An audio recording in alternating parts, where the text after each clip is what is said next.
வணக்கம் நண்பர்களே. நம்ம வீட்டில் இன்றைக்கி என்ன ஸ்பெஷல்னு பார்த்தீங்கன்னா, குங்கு மண்டலத்தோட அரிசியும் பருப்பு சோறுங்க. அட ஆமாங்க, ஈரோடு கோயம்புத்தூர்னு சொன்னாலே அவங்களுக்கு முதல்ல ஞாபகம் வருது அரிசியும் பருப்பு சோறு தாங்க. அதுதாங்க இன்றைக்கி நம்ம வீட்டில் செய்ய போகிறோம்.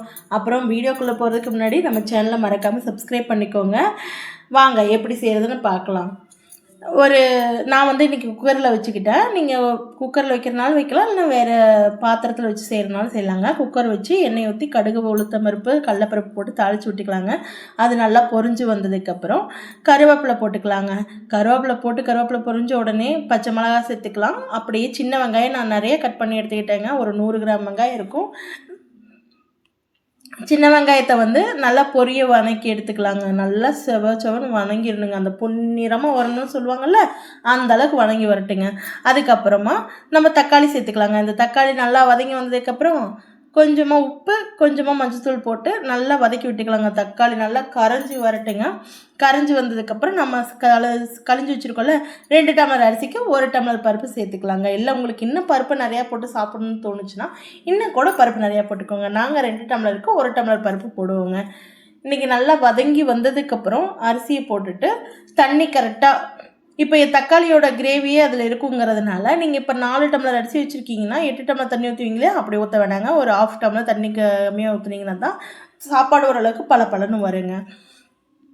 இதுக்கு கொஞ்சோண்டு சாம்பார் தூள் சேர்த்துக்கலாங்க. சாம்பார் தூள் சேர்த்தா தான் கொஞ்சம் சாப்பாட்டோட டேஸ்ட்டு நல்லா இருக்குங்க. நான் சாம்பார் தூள் சேர்ப்பேன், எனக்கு கொஞ்சம் பிடிக்குங்க. வேறு எதுவும் வேண்டியது இல்லைங்க. இதுக்கு கொஞ்சம் பூண்டு போட்டுக்கலாம், ஜீரக மிளகு போட்டுக்கலாம். இவ்வளோ தாங்க, வேறு எதுவும் தேவையில்லை. கொத்தமல்லி தழை தூவி விட்டு அப்படியே மூடியை போட்டு ஒரு 3 விசில் ஆவி பறக்க விட்டு எடுத்தோம்னா நம்ம எதிர்பார்த்த அந்த பருப்பு சோறும் ரெடி ஆயிருங்க. அப்புறம் வேறு என்னங்க, அது நம்ம அப்படியே ஒரு பிளேட்டில் போட்டு கொஞ்சம் தயிர் ஊற்றி சாப்பிட்டாலும் சாப்பிட்லாம், அப்படி இல்லைன்னா கொஞ்சம் ஊறுகாய் வச்சு சாப்பிட்லாம். செம்மையாக இருக்குங்க. நீங்களும் ட்ரை பண்ணி பார்த்துட்டு நம்ம ஈரோடு ஸ்பெஷல் அரிசியும் பருப்பு சோறு எப்படி இருக்குன்னு கண்டிப்பாக மறக்காமல் சொல்லிட்டு போங்க. கொஞ்சம் இந்த சேனலில் பார்க்குறீங்க, நம்மளோட வீடியோஸ் இப்போ தான் ஃபர்ஸ்ட் டைம் போட்டுட்ருக்கோம். கொஞ்சம் தயவு செஞ்சு நம்மளுக்கு சப்போர்ட் பண்ணிங்கன்னா நல்லா இருக்கும்னு எனக்கு தோணுது. மறக்காமல் நம்மளோட சேனலை சப்ஸ்கிரைப் பண்ணிக்கோங்க. குலன்னு பேச விரும்பலைங்க, நீங்கள் பண்ணுவீங்கன்னு எனக்கு நம்பிக்கை இருக்குது. நன்றி மக்களே.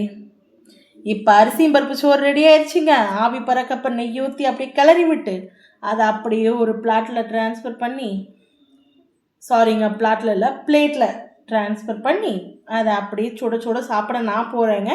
நீங்களும் உங்கள் வீட்டில் என்ன ஸ்பெஷல்னு கமெண்ட் செக்ஷனில் சொல்லுங்கள்.